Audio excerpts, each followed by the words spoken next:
بسم اللہ الرحمن الرحیم۔ حماد کی روایت ہے، اب آئیے روایت کو بیان کر دیں۔ ویسے تو نماز سب پڑھا کرتے ہیں، اور حماد امام کی خدمت مقدس میں بہت غور کیجئے گا۔ اس کتاب کا تعارف پہلے کرا دوں۔ آیت اللہ کے اعتبار سے یاد کیا کہ سید محمد کاظم قزوینی، آج کل بہت مشہور ہو رہا ہے ان کا عنوان کہ وہ کتابیں لکھ کر جا چکے مہد سے لحد تک۔ اب کتاب کا حوالہ واضح ہو گیا۔ اس کتاب کی روایت پڑھ رہا حماد راوی، امام نے سوال کر لیا، بہت غور کیجئے۔ اگر اس وقت زمانے کا امام مجھ سے اور آپ سے پوچھ لے نماز تو آتی ہے نا، جواب کیا بولیں گے؟ آتی ہے جی، آتی ہے مولا۔ امام نے سوال کر لیا، حماد نماز تو پڑھ لیتے ہو؟ حماد کی عمر کتنی ہے؟ 60 سال یا 70 سال؟ امام نے فرمایا، حماد ذرا 2 رکعت نماز پڑھ کے دکھاؤ تو نماز کیسی پڑھتے ہو؟ کیوں کہ ثقافت اہل بیت، بہت غور کیجئے گا۔ ہمارا عنوان کیا بن رہا ہے کہ باقی تمام 4 ائمہ کے ماننے والوں کی کوئی ثقافت نہیں ہے، اس کی جو سمجھ میں آ گیا وہ پڑھ رہا ہے، جس کی جو سمجھ میں آ رہا ہے وہ انجام دے رہا ہے۔ صرف مکتب آل محمد کی ثقافت ہی ثقافت ختمی مرتبت ہے۔ امام علیہ السلام نے حماد سے ارشاد فرمایا، 2 رکعت نماز پڑھ کر دکھائیے۔ اب نماز کیسی پڑھتے؟ تو حماد سے امام فرما رہے، حماد نماز پڑھ کے دکھاؤ۔ 70 سال ہو گئے۔ روایت کے جیسے الفاظ اردو میں ترجمہ کیے وہ بیان کر رہا ہوں، پڑھ کے دکھاؤ نماز۔ حماد کھڑے ہو گئے، 2 رکعت نماز پڑھی۔ جیسے آپ کو اندازہ ہے کہ ایک ہاتھ کہاں جا رہا ہے اور ایک ہاتھ کہاں جا رہا ہے۔ رکوع کیا ہے تو آدھا حصہ کمر کا جھکا ہوا ہے، آدھا اٹھا ہوا ہے، ایسے اونٹ کی کوہان ہوتی ہے۔ بات واضح ہو رہی ہے؟ نماز پوری کریں۔ امام نے ارشاد فرمایا، استاد کو حق ہے ڈانٹنے کا، یاد رکھیے گا، اور اگر استاد اپنے شاگرد کو نہ ڈانٹے تو شاگرد صحیح کیسے ہو؟ امام نے حماد سے ارشاد فرمایا، حماد ایسی نماز پڑھتے ہو؟ کہتا مولا پھر آپ بتائیے کہ میری نماز میں کہاں تک کوتاہیاں ہیں؟ پھر امام کھڑے ہوئے۔ اب یہ نماز بھی امام حماد کو سمجھانے کے لیے، لیکن اس میں کوئی شک نہیں کہ جیسے اول محمد نماز پڑھتے تھے، صلو کما رأیتمونی اصلی، سب کو فرماتے تھے کہ مجھے دیکھو اور میری نماز سے اپنی نماز سیکھتے جاؤ۔ اللہ کے رسول کی نیت اللہ کے لیے ہوتی تھی، عمل کی اتباع امت کے لیے دعوت عمل صالح ہوا کرتی تھی۔ یہ نہیں کہہ سکتے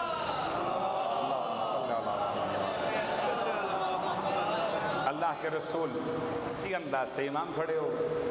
امام نے، حماد کہتے ہیں، اپنے دونوں ہاتھوں کو، دیکھیے ثقافت اہل بیت، امام کے کہنے والوں کی نماز کیسی ہونی چاہیے۔ میں روایت امام سے، حماد کی روایت جو امام سے منسوخ کی گئی، امام نے نماز پڑھی، اپنے دونوں ہتھیلیوں کو مکمل طور پر اس انداز سے آشکار فرمایا، کانوں کے مقابل دونوں ہتھیلیوں کو لا کر روکا، پھر کہا اللہ اکبر، اور دونوں ہاتھوں کو نیچے کیا اور اپنے زانوں پہ لا کر روک لیا، اپنی ہاتھ کی انگلیاں ملا کے رکھیں کہ ان کی تمام کی سمت خانہ کعبہ قرار پائی۔ اللہ، مومن کی نماز بھی کیا نماز ہوتی ہے، اس کی ساری انگلیاں گواہی دے رہی ہوتی ہیں، اشہد ان لا الہ الا اللہ، سمت خانہ کعبہ۔ عام طور پر ہم نماز پڑھتے ہیں تو ہمارے ہاتھ کہاں پر ہوتے ہیں؟ حالت قیام میں۔ جب آپ تلاوت کر رہے ہیں الحمد سورہ کی، ہاتھ کہاں پر ہیں؟ کیا دائیں طرف ہیں یا بائیں طرف ہیں، یا کہیں مشغول بدن پر کہیں اور رکھے ہوئے ہوں؟ امام کے دونوں دستے عصمت آپ کے زانوِ تقدس پر ایسے رکے ہوئے تھے کہ آپ کے تمام انگشتہائے مبارک کا اشارہ جانب خانہ کعبہ، اور خانہ کعبہ کا نام آیا اور روشنی کو بھی سلوات پڑھے ہو۔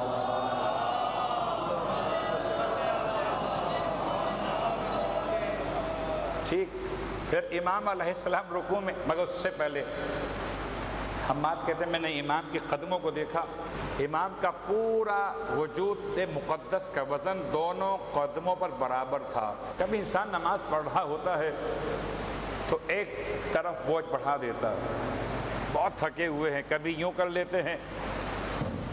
مجلس میں پہلو بدل لیجئے اور بات ہے، نماز میں پہلو مت بدلیے، وہاں اور مسئلہ ہو جائے گا۔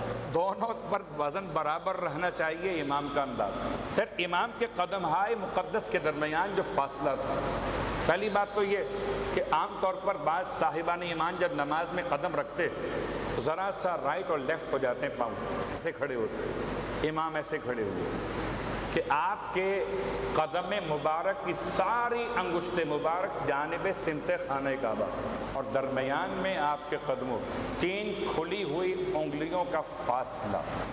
حماد کہتے ہیں میں دیکھ رہا تو امام نماز پڑھ رہے تھے، امام رکوع کی حالت میں گئے، میں نے دیکھا کہ امام نے اپنے گھٹنوں پر زور دیا اور پیچھے کی طرف اپنے وجود کو کر لیا اور کمر کو اتنا سیدھا کیا کہ اگر کوئی شے امام کی مقدس کمر پر رکھ بھی دی جائے تو گرے گی نہیں۔ ثقافت آل محمد، بہت غور کیجیے گا کہ ایک تو وہ روا روی کی عبادت جو آپ کر رہے ہیں، بس ٹھیک ہے خدا قبول کرنے والا ہے، ذرا جائیے، عید کا مہینہ تھا، درزی نے کپڑا سی دیا، سلائی ٹیڑھی میڑھی ہو گئی، پہن لیجئے، کیوں نہیں پہنتے؟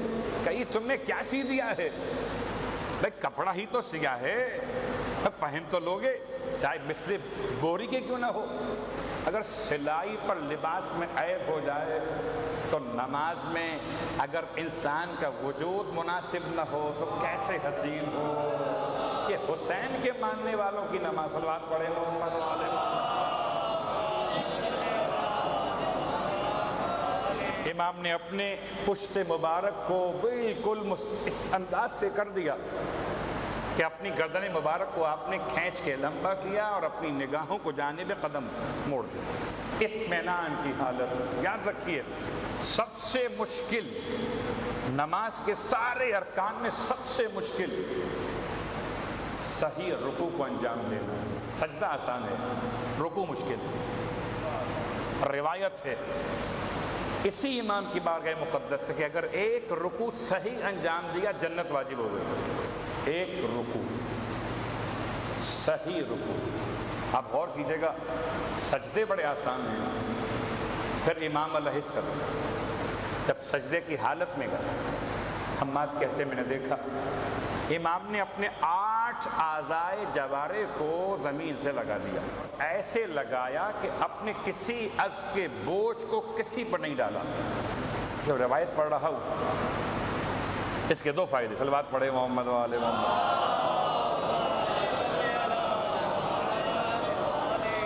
ذکر امام بھی ہو رہا ہے۔ اگر میں حماد کی جگہ ہوں، میں آپ کی بات نہیں کرتا، اگر میں حماد کی جگہ ہوتا اور میری نماز میں کوتاہیاں یقیناً حماد سے زیادہ ہوتی تو امام کے سامنے کیسے سوچتا اور دیکھتا، ایک ایک بات کو نوٹ کر رہا ہوتا، حجت خدا کی نماز کیسی ہے، پھر بندہ خدا کی نماز کیسی ہونی چاہیے۔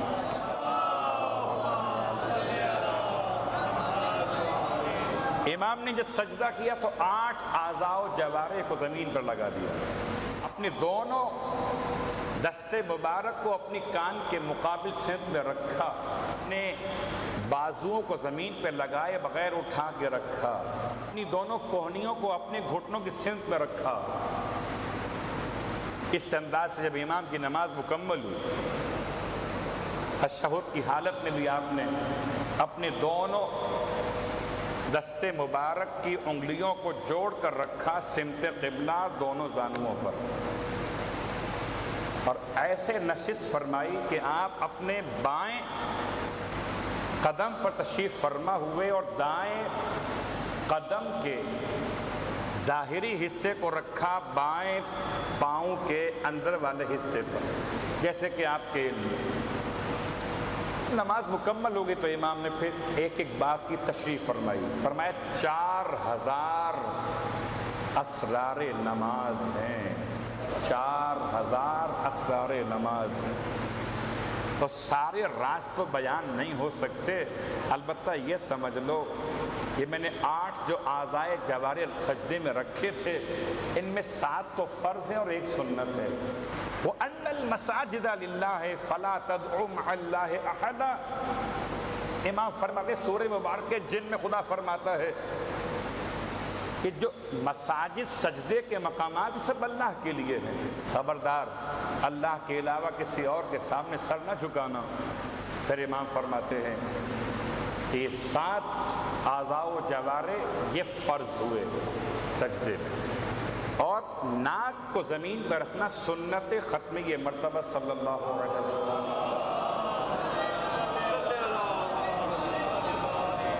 اب میں آپ سے پوچھتا ہوں، جائیے 4 ائمہ کے ماننے والوں کو دیکھیے اور پھر اپنی نماز دیکھیے۔ تفصیلات بیان نہیں کی میں نے، صرف بات اشارہ مکمل کی ہے روایت کی حد تک کہ 4 ائمہ کے ماننے والوں کی ثقافت کیا ہے، کس کی آنکھیں بند ہیں، کس کی آنکھیں کھلی ہیں۔ یعنی اگر برادران اسلامی ہاتھ باندھنے کے مسئلے پر فقہ بیان کر رہے ہوں تو اب تک یہ سمجھا پائے کہ ہاتھ باندھے تو کہاں پر رکھیں، سینے پر رکھیں کہ ناف پر رکھیں کہ بیچ میں کہیں اور صلوات پڑھیں محمد والے محمد، کہاں رکھیں؟ خدا کا بڑا احسان، ہمارے امام نے ہمیں ایسی نماز عطا فرمائی۔ بس عزیزان گرامی قدر، امام کی بارگاہ